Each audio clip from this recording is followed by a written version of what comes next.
What's up everybody, and welcome back to my YouTube channel. In this video we are going to build this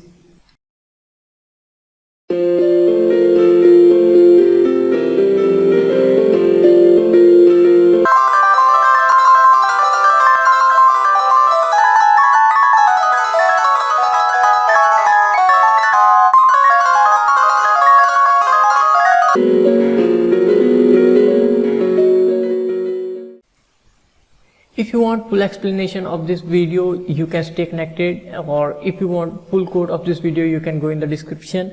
There I will post the link of GitHub repository. And with that said, let's get into this video. Firstly, if you have any queries, you can feel free to ask in comment section. So with that said, let's get into this video.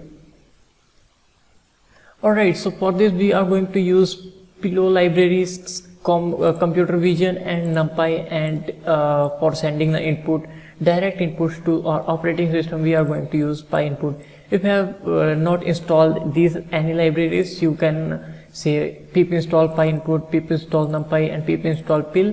And for CV2 you can go in the description. I will post the commands for which you can install the computer vision library. Alright, so with that said, let's proceed further. These variables, we have flag A, flag B, flag C, flag D. All are initialized to true. We will come to it later when we will be using these variables. We are creating the object of controller class which we have imported right here, and we are running true loop which will gonna end if we press Q key on keyboard, and everything will gonna stop. Now let's come inside the logic. What is happening? We are creating a blank window which you must have seen, which shows the user which key has been pressed. So it is 200 by 200 with 3 color channels, and we are grabbing our screen from this position 840 and 560 840. This is a rectangle, start coordinates 840 and end coordinates 560 and 840. We are reading the screen using Pillow inside, which is image grab. We are reading via this, and here we are converting this captured to a NumPy array, because this variable which is returned by this image grab function is not running properly in OpenCV if we try to show it to the user. So we are converting this to NumPy array, and it works without any error.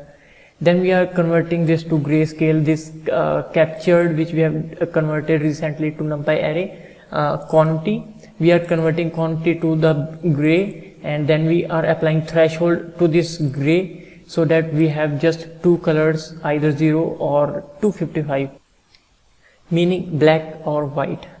Alright, so once we have threshed variable, means we have threshed image in which we have just black or white. We are checking if at this position there is any black color, then go inside there. And similarly we are checking in several positions. Right here you can check. Let me show you how this variable looks like. Over here you can see this is threshed variable which has shape of 800 by 552. So we are checking at this position, this position, this position, and this position where blocks will be coming in. We are checking if there is any black color at these positions, then we're gonna enter here. So if at this position there is a black color, we're gonna press the key A, and if there is any black color at this position, we're gonna press B, and similarly C and D. Now let's talk about why we are using these variables. So think of it, the black color which is coming from the game is a rectangle, regular rectangle which is coming, it should be of 200 on y-axis, width on height on y-axis, so it will gonna continuously come. So our keyboard will, or program will gonna continuously press and release A key. This will gonna create some error, and which will make our program laggy and not working properly. So for this purpose, what we are doing, initially we are setting all the variables for A, B, C, D. all the variables true, and we are checking if flag A is true, if flag B is true, if flag C, if flag D is true, then it will gonna enter inside and press the key. Now if the A key has been pressed, it will gonna turn the flag A variable to false and all other to true.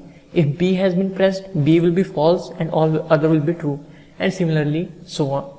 So once the A key has been pressed, it will not gonna be pressed until any other key has been pressed. I think you must have got the logic what is happening behind here.